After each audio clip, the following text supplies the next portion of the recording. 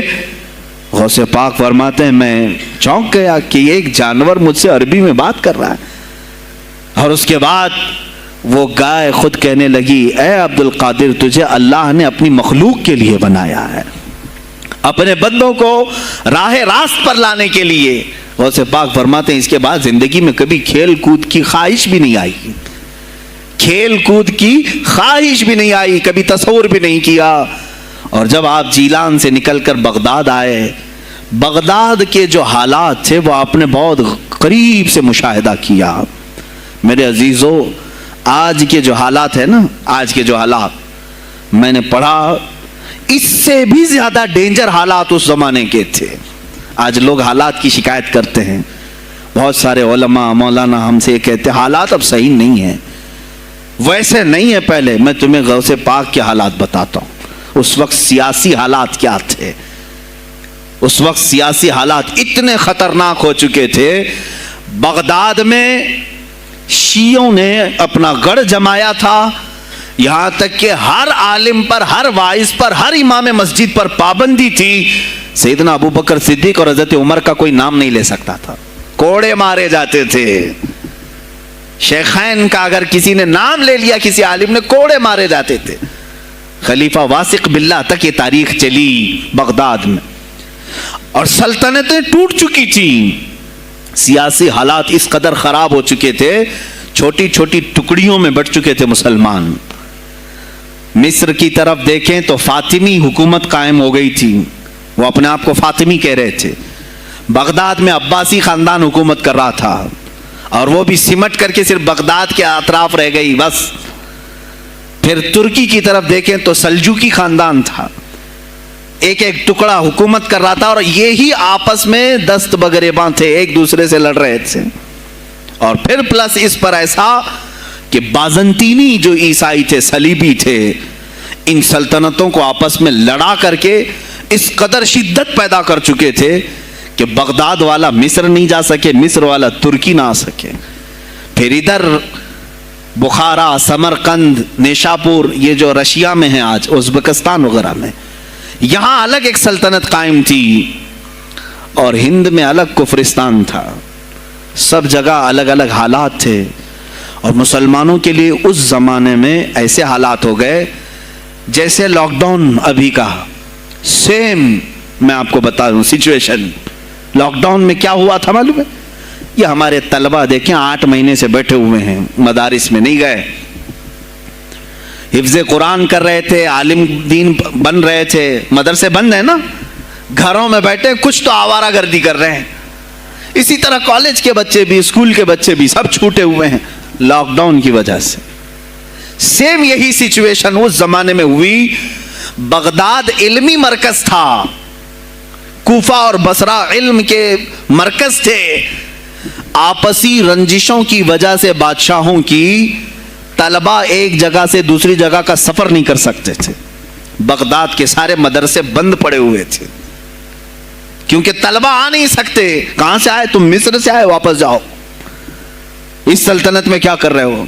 اس طرح کی سختیاں، یہاں تک کہ یہی زمانہ ہے جب حسن بن صباح نام کا ایک ایسا منافق جس نے اس زمانے کے بادشاہوں کو خرید لیا اور کچھ لوگوں کو نشے کا خوگر بنایا۔ حشیشین وغیرہ آپ نے سنا ہوگا، صلاح الدین ایوبی کا زمانہ ہے یہ۔ غوث پاک سے صرف 4 سال بعد صلاح الدین ایوبی آئے، صرف 4 سال بعد۔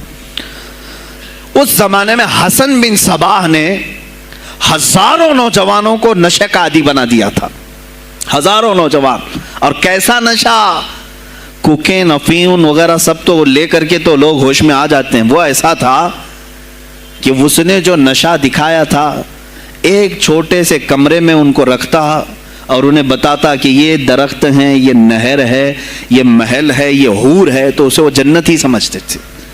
اور پھر اس کمرے سے باہر نکالتا اس کو، تڑپ تڑپ کے آدمی مر جاتا کہ مجھے میری جنت میں واپس کرو۔ وہ جنت نہیں، کمرہ ہوتا تھا، لیکن نشہ اسے ایسا کرایا جاتا تھا کہ اس کمرے کو وہ جنت سمجھنے لگتا تھا۔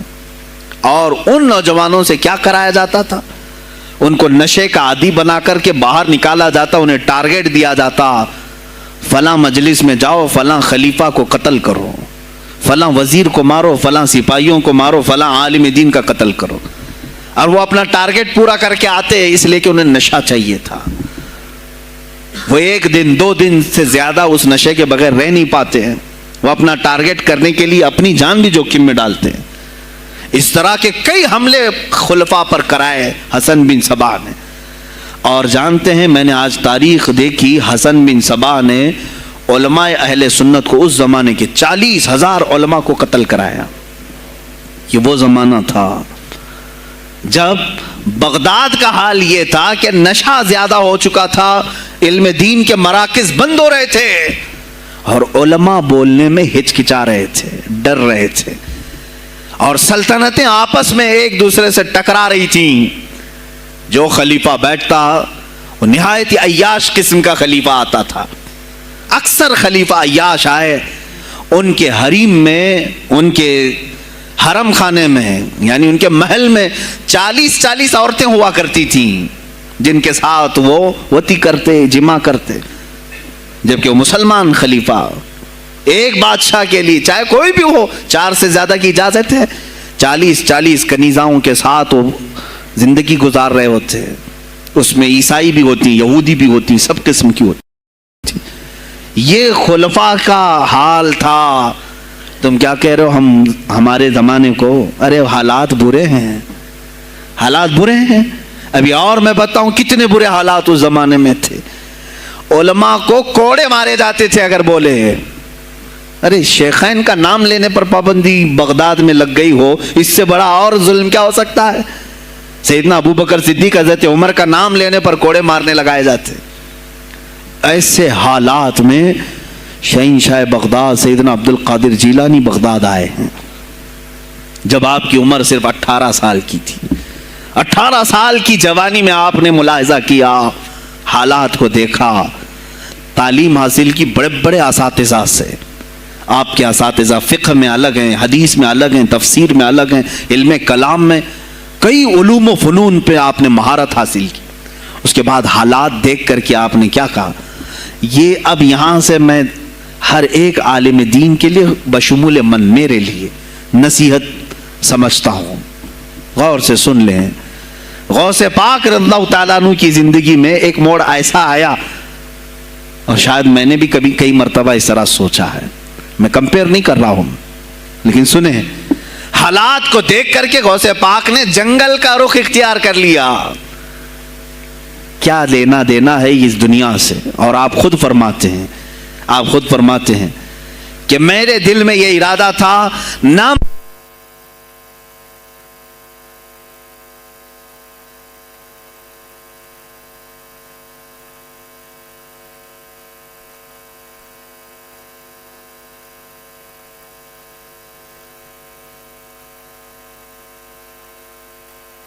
ہیں، میرا ارادہ ہوا جنگل میں ایسی جگہ رہوں کہ نہ مجھے مخلوق دیکھے اور نہ میں مخلوق کو دیکھوں، عبادت میں ایسے مصروف ہو جاؤں۔ جنگلوں میں آپ عبادت کرتے رہے، لیکن فرماتے ہیں مجھے غیب سے آواز آئی اللہ رب العزت کی طرف سے، کہا اے بندے قادر، آپ کا نام ہی عبد القادر ہے، اے قادر کے بندے، تجھے اللہ نے جنگلوں کے لیے نہیں بنایا، امت مصطفیٰ کی رہنمائی کر، خلق خدا تجھ سے نفع حاصل کرے، واپس آ جا۔ غوث پاک فرماتے ہیں میرا ارادہ تو تھا کہ میں اپنی زندگی اللہ کی یاد میں فنا کر دوں، لیکن میں شہر صرف اس لیے واپس آیا کہ جنگل میں صرف میری اصلاح ہو سکتی ہے، شہر میں پوری امت کی اصلاح ہو سکتی ہے۔ علماء کے لیے یہی آج نصیحت ہے، تم چاہے تو گدی نشین بن جاؤ، سجادہ نشین بن جاؤ، جھولی نشین بن جاؤ، جنگل نشین بن جاؤ، ہو سکتا ہے تمہارے اپنے فائدے کے لیے تم سوچ سکتے ہو۔ میں نے ابھی یہ کہا، میرے دل میں ارادہ تھا کہ گوشہ نشین ہو کر کے اپنی عبادت کریں، اپنی آخرت کی فکر کریں، نہیں، علماء کو اللہ تعالیٰ نے علم عطا کیا ہے امت مصطفیٰ کی رہنمائی کے لیے، یہ امانت ہے، چاہیں تو بھی چھپ نہ سکیں۔ عزیزان گرامی وقار، غوث پاک رضی اللہ تعالیٰ عنہ واپس بغداد آئے.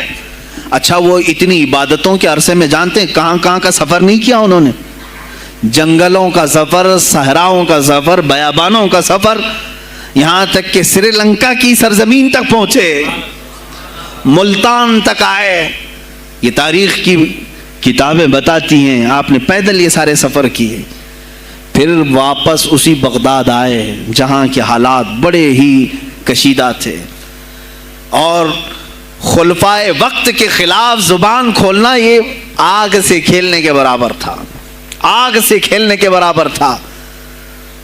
اور سب سے بڑا مسئلہ تو غوث پاک کے لیے یہ تھا کہ آپ بغداد کے نہیں تھے، عراق کے نہیں تھے، آپ جیلان سے آئے تھے. جیلان ایران میں ہے. اس زمانے میں طبرستان ایک صوبہ تھا، طبرستان کا ایک شہر جیلان تھا. جیلان سے آئے ہوئے تھے بغداد میں. آپ کی زبان فارسی تھی. فارسی زبان کا ایک طالب علم بغداد میں آیا ہے، اور بغداد پورا عربیوں کا ہے، فصیح عربی بولنے والے لوگ، اور نہایت ہی عیاشی میں پڑے ان کی اصلاح کیسے کریں. دل میں بار بار یہ احساس ہوتا. غوث پاک فرماتے میری زبان فارسی تھی اور ان کی زبان عربی ہے، میں ان سے خطاب کیسے کروں، ان کو اصلاح کے راستے پر کیسے لاؤں. بار بار سوچتے تھے، لیکن دل میں ایک درد ہوتا تھا کہ امت مصطفیٰ کو اس حال میں نہیں چھوڑنا چاہتا. ایک دن ایک مسجد میں غمگین حالت میں سوئے. ظہر کا وقت تھا، نماز پڑھ کر کے آپ آرام کر رہے ہیں، اور جیسی آنکھ بند ہوئی سرور کائنات صلی اللہ علیہ وسلم تشریف لائے. پوچھا عبد القادر کیوں غمگین ہے میرے بیٹے؟ کہا کہ یا رسول اللہ صلی اللہ علیہ وسلم زبان میری عجمی ہے، فارسی، میں عربیوں کے بیچ بیٹھا ہوں، اصلاح کرنے کی کوشش کرتا ہوں، لیکن مجھے یہ عجمی سمجھیں گے. اللہ کے نبی صلی اللہ علیہ وسلم نے فرمایا تو اپنا منہ کھول. آپ نے منہ کھولا، حضور پاک نے اپنا لعاب پاک ڈالا. دوسری بار ڈالا، تیسری بار ڈالا، چوتھی بار ڈالا، پانچویں، چھٹی، 7 مرتبہ حضور پاک نے اپنا لعاب پاک دیا اور کہا عبد القادر اب اٹھ اور بیان کرو. فرماتے ہیں خواب میں نے حضور اکرم صلی اللہ علیہ وسلم کا لعاب پاک لیا. تھوڑی ہی دیر گزری تھی، میرے خواب میں ہی میرے جد کریم مولا کائنات علی مرتضیٰ تشریف لائے. کہا پھر وہی سوال کیا عبد القادر کیوں نہیں بیان کرتے؟ کہا میں فارسی النسل، فارسی ہوں اور عربیوں کے بیچ میں ہوں. انہوں نے کہا تو اپنا منہ کھول. باب العلم، باب مدینۃ العلم، علی کرم اللہ وجہہ الکریم اپنا لعاب پاک ڈالتے ہیں. 1 بار، 2 بار، 3 بار، 4 بار، 5 بار، 6 بار بس کیا.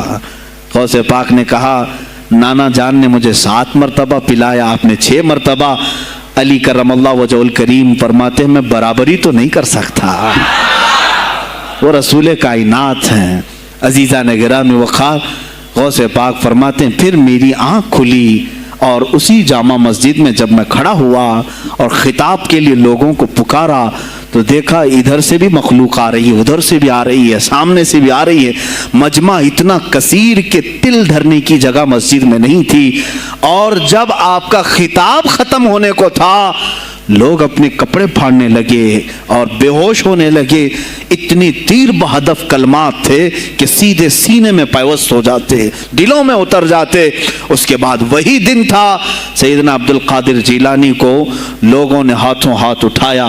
بغداد میں شہرہ ہو گیا کہ کوئی ایک اجمی آیا ہے اور عربیوں پر فوقیت لے گیا ہے. سارے عربی اس کے سامنے دنگ رہ گئے ہیں، کوئی عربی اس کی فصاحت کو نہیں پہنچ پاتا ہے. کئی لوگ امتحان کے لیے بھی آئے. ایسا نہیں ہے کہ غوث پاک کو یوں ہی چھوڑ دیا گیا. میرے عزیز تم تو 1000 سال کے بعد کرامتیں سنتے ہو نا، یہی لگتا ہے کہ غوث پاک بہت کرامتوں کے مالک تھے، بہت بڑے عالم اور بڑے ولی کامل تھے، کچھ نہیں ہوا ہوگا ان کے ساتھ. ہمارے سے زیادہ خطرے انہوں نے مولے ہیں، ہم سے زیادہ حاسدین ان کے تھے، دشمنی کرنے والے اپنوں میں بھی بہت سارے تھے. غوث پاک رضی اللہ تعالیٰ عنہ کا جب خطاب شروع ہوا، کیا ایک خطیب جب مشہور ہونے لگے تو دوسرے مولوی خاموش رہ جائیں گے؟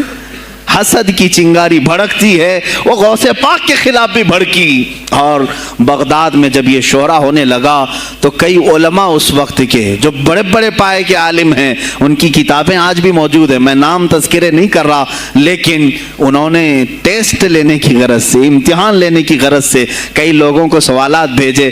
ایک دن مجلس میں ایسا تھا کہ غوث پاک تفسیر قرآن بیان کرتے تھے. تفسیر قرآن بیان کرنا غوث پاک کا محبوب مشغلہ تھا، روزانہ قرآن کی تفسیر عرض کرتے. ایک دن مجلس میں بڑے بڑے علماء کی جماعت، جس میں عبد الرحمن جوزی جیسے بڑے فقیہ محدث ہیں، ان کی ایک جماعت آئی. قرآن کی جو آیت کی تفسیر وہ کر رہے تھے، اس تفسیر کو کئی کتابوں سے انہوں نے اخذ کیا اور لے کر کے آئے. مجمع میں بیٹھے غوث پاک نے تفسیر شروع کی.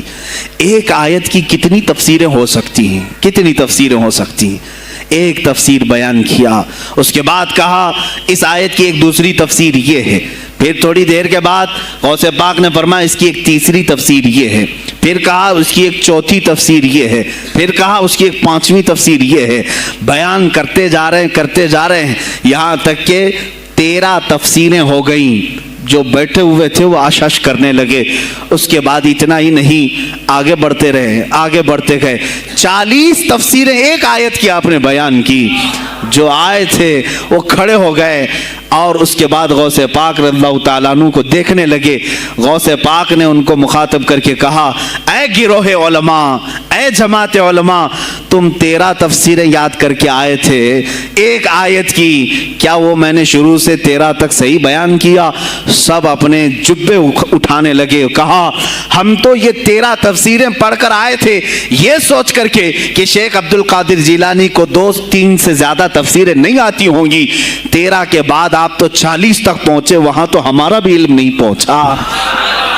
جماعت علماء دنگ رہ گئے اور اس کے بعد توبہ بھی کیا. کہا ہمارے دلوں میں بدگمانی آ گئی تھی، ہم توبہ کرتے ہیں.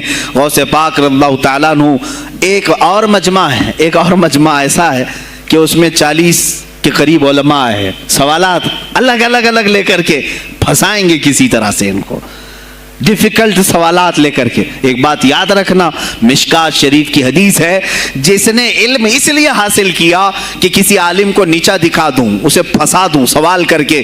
حضور فرماتے ہیں قیامت کے دن اسے آگ کی بیڑیاں پہنائی جائیں گے، اس کی زبان کو آگ کی کینچی سے کھینچا جائے گا.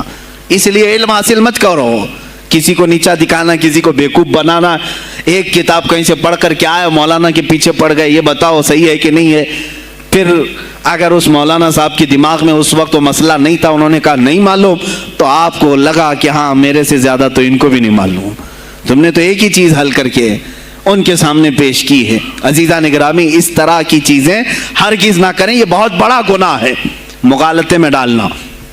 غوث پاک رضی اللہ تعالیٰ عنہ ایک جماعت سے خطاب کر رہے ہیں. 40 علماء ہے، الگ سوالات نوٹ کر کے، میں یہ پوچھوں گا، تم یہ پوچھنا، تم یہ پوچھنا. غوث پاک رضی اللہ تعالیٰ عنہ نے اپنا خطاب کیا اور سوالات کے لیے اس دن محفل کا وقت ہی نہیں دیا. کہا آج سوالات کوئی نہیں کرے گا. وہ لوگ تو سوالات لے کر کے آئے تھے. سب مجمع میں خطاب کے بعد جس کو جو پوچھنا ہے آپ کہتے ہیں کہ پوچھ لو. اس دن کا کوئی نہیں پوچھے گا، آؤ صرف مصافحہ کر کے جاؤ، آؤ صرف مصافحہ کر کے جاؤ. تو یہ جو علماء کی جماعت تھی ان کو بلایا. ایک آتے ان کو سینے سے سینہ لگاتے اور کہتے تیرا یہ سوال تھا، اس کا یہ جواب ہے. دوسرا آتا اس سے کہتے تو یہ گھر سے سوچ کے آیا تھا، تیرا سوال یہ ہے، اس کا جواب یہ ہے. اس طرح 40 سے مصافحہ کیا، معانقہ کیا. ان کے سوالات کے پوچھنے سے پہلے جوابات بھی دے دیے اور اس کے بعد کہا کیا ہے گروہ علماء، تم سوال کرتے اور میں جواب دیتا تو عبد القادر کی کیا اس میں خصوصیت تھی؟ تم سوال بھی نہ کرو، میں جواب دوں، تب پتا چلے گا کہ میں بندہ قادر ہوں، میں قادر کا بندہ ہوں. تم نے سوال بھی نہیں کیا اور میں جواب دوں تو تمہیں احساس ہوگا کہ میں قادر کا بندہ ہوں. اللہ رب العزت کا کی صفاتی نام ہے. عزیزان گرامی وقار، علماء نے تنگ کیا، پریشان کیا، آپ کے مجموعوں کو روکنے کی کوشش کی، لیکن ایسا نہیں ہے کہ غوث پاک نے ہر ایک کو اپنی کرامت سے زیر کر دیا ہو، ان علماء کو پورا سلا دیا ہو. نہیں فیس کیا ہے، مقابلہ کیا ہے، پریشانیاں اٹھائی ہیں، اور خلفاء کے وقت کے سلاطین کی بھی بہت ساری ایسی سختیاں تھی جس کو آپ نے برداشت کیا. کئی لوگوں نے آپ پر پابندیاں لگانے کی کوشش کی تھی. یہ تو سرکار غوث پاک کی استقامت تھی کہ آپ جمے رہے. اور سب سے بڑا کام آپ کا کیا تھا معلوم؟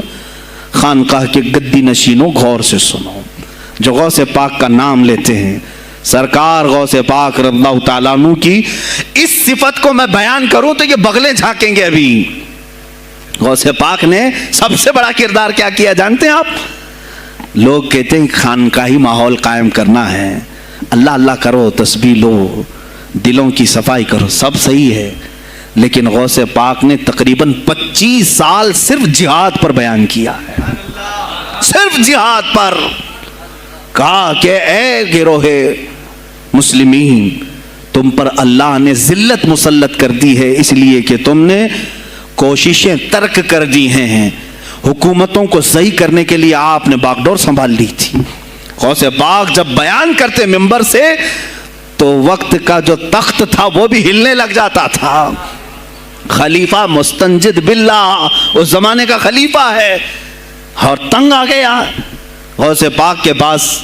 جب وہ بیان کرتے اور ان کی عیاشیاں کھول کھول کر کے ذکر کرتے تو لوگوں میں اب احساس جاگنے لگا، کوئی تو اللہ والا آیا ہے جو نظام خداوندی قائم کرنے کی بات کر رہا ہے، نظام مصطفیٰ قائم کرنے کی بات کر رہا ہے. بغداد کی یہ حالات جب ہونے لگے میرے عزیزو، سلطان الاولیاء غوث پاک کی ہی شہ پر جانتے ہیں صلاح الدین ایوبی جیسا ایک مرد مجاہد پیدا ہوا ہے.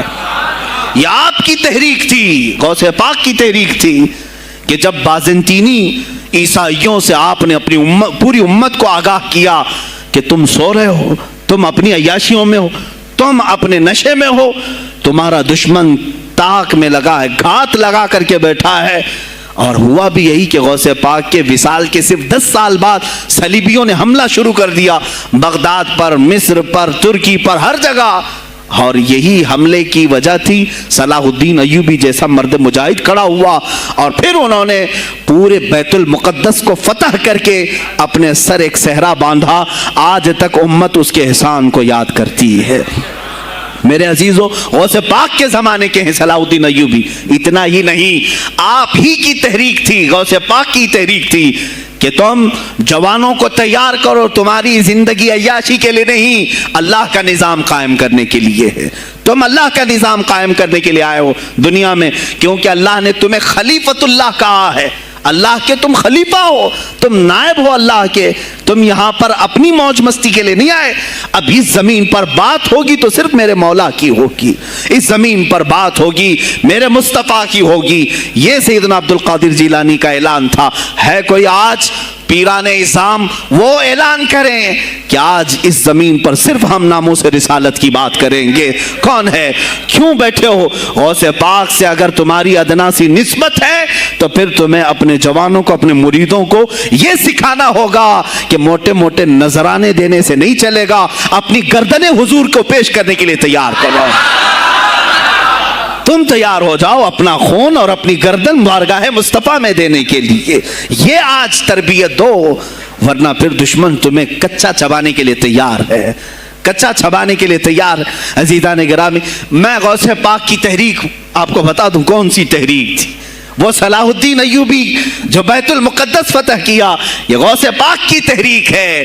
اور پھر چند سالوں کے بعد پورے عالم اسلام میں جو خلافت عثمانیہ قائم ہوئی، غازی ارطغرل جو آئے، یہ تحریک بھی غوث اعظم کی پیدا کی ہوئی تھی. آپ نے جوانوں کو متحرک کیا تھا اور پھر امت کا وہ شعور بیدار کیا تھا جو ان میں مردہ کر چکے تھے کچھ حکومت کے کارندے. میں سمجھتا ہوں اس وقت جتنے خلفاء بیٹھے ہوئے تھے خلافتوں پر، تخت پر، جو نام کے مسلمان تھے، یا اس کو ہماری زبان میں سمجھ لیں سب کانگریس کے تھے، جو منافق تھے، یعنی دکھتے تھے بس لیکن اندر سے سب نفاق ہوتا تھا، نفاق ہوتا تھا. ہاں میں صاف کہوں گا، بغداد میں بھی کانگریس کا خلیفہ رہا ہوگا، مصر میں بھی اور ترکی میں بھی، اور نیشاپور میں بھی اس لیے کہ مسلمانوں کے خون چوس کر کے تخت پر بیٹھ تو جاتے لیکن پوری زندگی گزر جاتی، میرے مصطفیٰ کا نام تک نہیں لیتے تھے، ان کو بٹھاتے تھے مسلمان۔ آج آپ بھی تو یہی کر رہے ہیں، یہی کر رہے ہیں۔ ہم اپنا اپنا سمجھ کر کے جن کو اوپر تک بٹھاتے ہیں، پوری زندگی چھان مار کر کے دیکھ لو، کب یہ نظام قرآن کی کبھی بات کیا ہے؟ کبھی میرے مصطفیٰ پر آنے والی آنچ کے لیے یہ کھڑا ہوا ہے؟ کوئی نہیں کھڑا ہونے والا ہے۔ ان کے سفید کرتے اور ان کے سفید پاجامے سب کفن بن کر رہ جائیں گے اور کچھ بھی نہیں ہوگا۔ عزیزان گرامی وقار، آپ کو سرکار بغداد رضی اللہ تعالیٰ عنہ کی تحریک میں بتاؤں، ترکی سے نکلنے والی خلافت عثمانیہ یہ غوث اعظم کی پیدا کی ہوئی تحریک تھی۔ اتنا ہی نہیں، آپ کے آخری زمانے میں سرکار خواجہ غریب نواز معین الدین چشتی رضی اللہ تعالیٰ عنہ کی ملاقات بغداد میں ہوئی، معین الدین اجمیری رضی اللہ تعالیٰ عنہ کی ملاقات ہوئی۔ تاریخ دان نے لکھا، آج میں نے پہلی مرتبہ اس کو پڑھا اور آپ کے سامنے پہلی بار بتا رہا ہوں، سرکار بغداد اور حضرت خواجہ غریب نواز کی ملاقات کے بارے میں بہت سارے باتیں چلتی ہیں کتابوں میں بھی، میں نے اپنے مرشد سے بھی پوچھا تھا۔ بہرحال ایک کتاب سے مجھے آج یہ بات ملی کہ سلطان الاولیاء غوث پاک نے حضرت خواجہ غریب نواز کو کیا وصیت کی تھی، کیا کہہ کر کے بھیجا تھا۔ ان کے پاس غوث پاک نے، غریب نواز نے بہت ساری انعامات، اوراد، وظائف، طرق، اجازات سب حاصل کیے، لیکن ہندوستان جب آئے کیا کیا انہوں نے؟ یہ بھی بتایا گیا کہ غوث پاک کی یہ تحریک تھی۔ کیا؟ سلطان الہند سرکار غریب نواز نے شہاب الدین غوری کو بلا کر کے ہندوستان میں پرچم اسلام لہرانے کا حکم دیا تھا۔ یہ تحریک بھی سرکار غریب نواز نے لائی تھی بغداد کے ولی کامل سے۔ تم کیا سمجھتے ہو یہ اولیاء خالی مسلح لے کر کے گھومتے تھے؟ یا اولیاء اکرام صرف گدی نشین تھے؟ نہیں میرے عزیزو، یہ حکومت وقت کو آنکھ میں آنکھیں ڈال کر بات کرتے تھے اور پھر نظام مصطفیٰ کی بات للکار کر کے کرتے تھے۔ آج کے زمانے میں کچھ لوگوں نے اولیاء کو ایسا پیش کیا ہے جیسے وہ درویش ہے، بس جنگل میں رہتے تھے اور کچھ نہیں۔ نہیں میرے عزیزو، وہ اللہ کے شیر تھے، اللہ کے شیر تھے۔ اسی لیے تو اقبال نے کہا ہے، اللہ کے شیروں کو آتی نہیں روباہی۔ وہ کبھی لومڑی پن کا انہوں نے اپنے آپ میں اظہار ہی نہیں کیا کہ نہیں یہ بھی چلے گا وہ بھی چلے گا، کبھی نہیں۔ وہ گرجتے تھے اپنے تخت پر، اپنی خانقاہوں پر۔ دیکھیں خلیفہ مستنجد باللہ، ابو المظفر اس کو کہتے ہیں، بغداد کا وہ خلیفہ، عباسی خلیفہ، بڑا طاقتور، اور اسی کے زمانے میں غوث پاک ہیں۔ ایک فارس سے آنے والے اجمی عبد القادر، شیخ عبد القادر، جب بغداد کی جامع مسجد میں بیان کر رہے ہوں، در و دیوار ہل رہے ہیں۔ وہ اپنے خلافت کے دربار میں بیٹھا ہے خلیفہ، اچانک بہت زور کی آواز آئی، پورے محل میں گونج گئی۔ پوچھا یہ آواز کیسی بغداد میں؟ لوگوں نے معلوم کر کے بتایا کہ شیخ عبد القادر جیلانی نے چھینک ماری، ان کے مریدوں نے صرف جواب دیا ہے۔ ان کو چھینک آئی تھی، جواب میں لوگوں نے یرحمک اللہ کہا، وہ خلیفہ وقت کے محل تک پہنچ گئی آواز۔ تو اس نے کہا یہ تو پورا ہلا دینے کی بات ہے۔ ایک بات یاد رکھو میرے عزیزو، آواز ہو سکتا ہے تمہاری مسجد سے باہر جائے نہ جائے، تمہاری آواز کا دار و مدار تمہارے گلے پر نہیں ہے۔ ایک بار تم پکارو گے، پہنچانا میرے مولا کا کام ہے۔ اب ہماری آواز کہاں کہاں تک پہنچتی ہے، کس کے ٹائر پھٹتے ہیں، یہ سب بات کی بات ہے۔ تم پکار کر کے تو دیکھو اللہ رب العزت کے نام پر۔ عزیزان گرامی وقار، مستنجد باللہ آیا اور وہی کیا جو ہر عیاش کرتا ہے۔ ظاہر سی بات ہے، مولوی صاحب کچھ لے دے کے چھوڑ دو، جان بخش دو، جاؤ کہیں بیٹھو، آپ اللہ اللہ کرو۔ کہاں یہ حکومت سیاست کی باتوں میں آپ آ گئے؟ چند دنوں پہلے میں نے بھی سیاست کی بات کی تو مجھے بھی ایک مشورہ ایسا آیا کہ آپ کو انٹرسٹ ہے MP بننے کا، MLA بننے کا؟ میں نے کہا مجھے انٹرسٹ تو نہیں ہے، لیکن کرسی صاف کرنے کا انٹرسٹ بہت ہے، اس پر جو کچرا ہے اس کو صاف کرنے کا انٹرسٹ بہت ہے۔ انشاءاللہ العزیز وقت آئے گا وہ صاف ہوں گی بھی۔ عزیزان گرامی، مستنجد باللہ 10 اشرفیوں کی تھیلیاں لے کر سونے کی غوث پاک کے دربار میں آیا۔ آپ مریدین کے ساتھ بیٹھے، ارے وہ حال و قال کی مجلسیں ہیں. مستنجد باللہ آیا, غوث پاک کی بارگاہ میں کہا کہ یہ حضور آپ قبول کر لیں, نذرانہ ہے. آپ نے کہا تو رکھ لے اپنا نذرانہ, تو اپنے پاس رکھ لے. کہا کہ ہدیہ قبول کرنا سنت ہے, آپ سنت کے خلاف کرتے ہیں. غوث پاک نے کہا اللہ ایک تھیلی لیا اور اپنے بغل میں دبا کر کے اس کو نچوڑنا شروع کیا تو اس سے خون ٹپکنا لگا. خون اتنا ٹپکنے لگا تو حاضرین مجلس دم بخود رہ گئے. خلیفہ مستنجد باللہ بھی دیکھ رہا تھا. غوث پاک نے فرمایا ابھی تو یہ ایک تھیلی ہے, میں 10 کو نچوڑوں گا تو یہ خون تیرے دربار تک پہنچ جائے گا, تیرے دربار تک پہنچ جائے گا. تو مجھے وہ اشرفیاں دینے آیا ہے جو تو نے غریبوں کے مال کو چوس کر کے حاصل کیا, تو مجھے خریدنے کے لیے آیا ہے. اگر مجھے تیرے خاندان کی حرمت کا خیال نہ ہوتا تو میں آج پورے بغداد کی نالیوں میں اسی کا خون بہاتا. خلیفہ مستنجد باللہ بے ہوش ہو گیا, اور اس کے بعد جب ہوش آیا اس نے توبہ کیا اور آپ کے ہاتھ پر بیعت بھی کیا. اب اس کے بعد وہ خلیفہ ایسا پاک ہوا, نظر غوث جو پڑھی. اب اس کے بعد دربار خلافت کے حالات کیا ہو گئے سنیں. میں آج سیاست پر بات کر رہا ہوں. اب خلیفہ مستنجد باللہ کا دل جب صاف ہوا, 8 دن کے بعد وہ حاضر آیا. کہا سلطان الاولیاء اے شیخ عبد القادر جیلانی, آپ حکم فرمائیں کہاں کس طرح کا گورنر رکھنا چاہیے, گورنر کس طرح کا ہونا چاہیے آپ دیں. غوث پاک نے اپنے خلفاء کو حکم دیا کہ لسٹ بنائی جائے, اسلامی سلطنت میں گورنر کون ہوگا. لسٹ بنی. کہا وہ ہوگا جس کی تہجد قضا نہیں ہوتی, وہ گورنری پر آئے گا جو سنت رسول کو ہلکا نہیں سمجھتا ہوگا, وہ گورنری پر آئے گا جس کی نمازیں کوئی قضا باقی نہ رہی ہوں, اس لیے کہ جو اللہ کا قرضہ باقی رکھے گا وہ لوگوں کا بھی مال کھا جائے گا. آپ نے لکھایا نام, خلیفہ مستنجد باللہ نے آپ کے اشارے پر گورنر پورے تبدیل کر دیے. ہر جگہ پر ایسے لوگوں کو رکھا جو سرکار غوث پاک کے یا تو مرید تھے یا خلیفہ تھے یا شاگرد تھے, اور ان کے دلوں میں اللہ کا خوف تھا, اور وہ پورے بغداد اور آس پاس کی سلطنتوں کو سنبھالے ہوئے تھے. ایک وقت ایسا آیا کہ وہی چند سال پہلے جو بغداد نشے میں ڈوبا ہوا تھا, 10 سالوں کے بعد لوگ کہنے لگے کہ آج بغداد ایسا لگ رہا ہے جیسے عمر بن خطاب کا زمانہ آ گیا ہو, عمر بن خطاب کا زمانہ آیا ہو. تم نے تو غوث پاک کی 11ویں کھائی ہے نا, اصلاح حکومت ان سے نہیں سیکھا. وہ آئے تھے نظام تبدیل کرنے کے لیے. آج میں علماء سے بھی یہی کہوں گا, تم حق بات تو پہنچاؤ قوم تک. آج حالات ایسے ہیں میرے عزیزوں, ڈر اور خوف ان کے سینوں پر طاری ہوا. کس بات سے ڈرتے ہو؟ کیا تم نے اللہ کی ذات پر ایمان نہیں لائے؟ یہ نہیں کہتے ہو موت و حیات اللہ کے ہاتھ ہے, رزق اللہ کے ہاتھ ہے, پھر ڈرتے حکومت وقت سے کیوں؟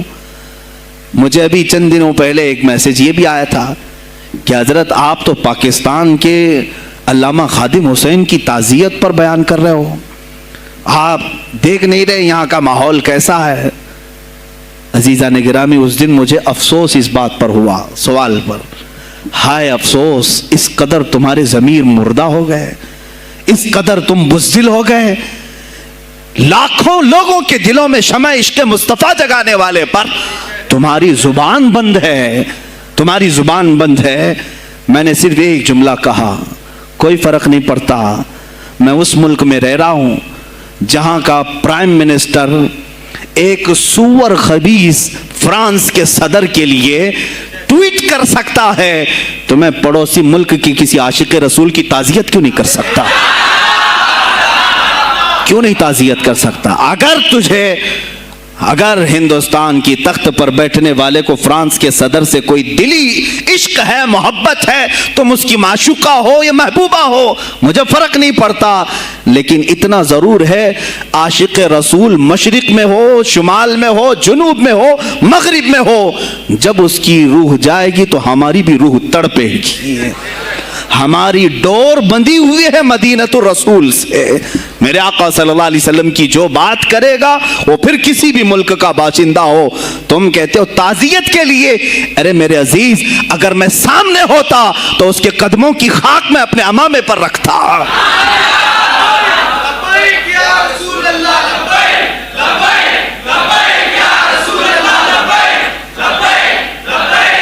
عزیزان گرام وقار, یہ بہت خاموشی ہم نے اختیار کی, بہت خاموشی. کوئی بات نہیں, تم دیکھو گے حالات خراب ہونے کی جو شکایات آج کر رہے ہیں علماء, تم سب کے سب جاؤ گے.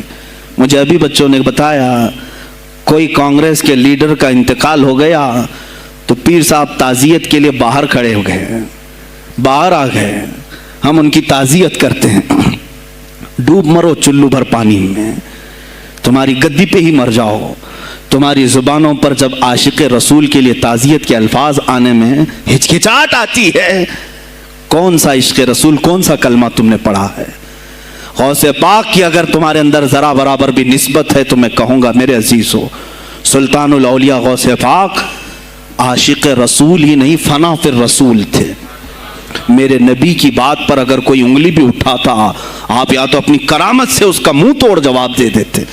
کسی عیسائی نے صرف یہ کہا تھا میرے نبی عیسیٰ افضل ہے, وہ مردوں کو زندہ کرتے تھے. آپ کو جلال آیا, کہا محمد افضل نہیں ہے اس لیے کہ وہ مردے زندہ نہیں کرتے تھے. آپ اس کا ہاتھ پکڑ کر قبرستان لے گئے. میرے نبی پر بات کرتا ہے, میں تجھے زندہ کر کے دکھاتا ہوں. اپنی کرامت سے مردے کو زندہ کر کے دکھایا. اب بول کون افضل ہے, عیسیٰ افضل ہے کہ میں افضل ہوں؟ تو نے تو عیسیٰ علیہ السلام کو مردے زندہ کرتے دیکھا تو نہیں, لیکن عبد القادر کو سامنے دیکھا. غوث پاک نے کہا میں اپنا موازنہ عیسیٰ علیہ السلام سے نہیں کرتا ہرگز, لیکن یاد رکھنا میرے نبی پر اگر زبان کھولے گا تو عبد القادر اپنے قدم سے اس کو جواب دے گا. وہ جواب دیتے. آپ کی زندگی ناموس رسالت کی حفاظت کے لیے گزری ہے. سلطان الاولیاء غوث پاک رضی اللہ تعالیٰ عنہ کی بارگاہ میں جب ایک سوال آیا کہ لوگ کہتے ہیں نبی ہر جگہ کیسے حاضر ہو سکتے ہیں, آپ نے خود کر کے دکھا دیا. کوئی صاحب آئے, کہا ہمارے گھر دعوت ہے آپ تشریف لائیں. کہا ٹھیک ہے آتا ہوں. تھوڑی دیر بعد دوسرے آئے, کہا ہمارے گھر دعوت آپ آئیں. سیم ٹائم پہ کئی 70 لوگ آئے, سب کی دعوت قبول کی. دوسرے دن شام میں لوگ آ کر کے فخر کر رہے ہیں آج میرے گھر شیخ عبد القادر جیلانی آئے تھے. دوسرا کہہ رہا نہیں میرے گھر آئے تھے. تیسرا کہہ رہا میرے گھر آئے تھے. ایک وقت میں سب گھروں پر کیسے؟ سبوں نے کہا انہی سے پوچھتے ہیں وہ کہاں گئے تھے. جب لوگ آئے تو سننے میں یہ آتا ہے کہ آپ ایک درخت کے نیچے بیٹھے تھے. لوگ سوال کرنے کے لیے آئے, سب آپس میں کہہ رہے ہیں ہمارے گھر آئے تھے, ہمارے. آپ بتائیں کیا کس کے گھر گئے تھے؟ تو انہوں نے کہا درخت کے اوپر دیکھو. تو لوگوں نے درخت کے اوپر نگاہ ڈالی تو دیکھا ہر پتے پر شکل عبد القادر نظر آ رہی ہے. فرماتے ہیں اللہ نے عبد القادر کو یہ اتنی قدرت دی ہے کہ بیک وقت وہ کئی جگہوں پر حاضر ہو سکتا ہے. تو جب ایک غلام رسول کو اللہ نے یہ طاقت دی تو رسول مختار کو کتنی طاقت دی ہوگی. انہوں نے ناموس رسالت کو واضح کیا ہے میرے عزیزو. اولیاء کاملین اسی لیے آتے ہیں, وہ نبی کا پرتو بن کر کے آتے ہیں, اور آج ان کے نام کی 11ویں کھا کر کے موٹے ہو رہے ہیں, بس اور کچھ نہیں. اور لوگ یہ سمجھتے ہیں نفس کو موٹا کر کے تم اپنی زبانوں میں گھی لگا چکے ہو, بولو گے تو پکڑے جاؤ گے, بولو گے تو تمہارے اوپر کیس ہو جائے گا. ہو نہیں تو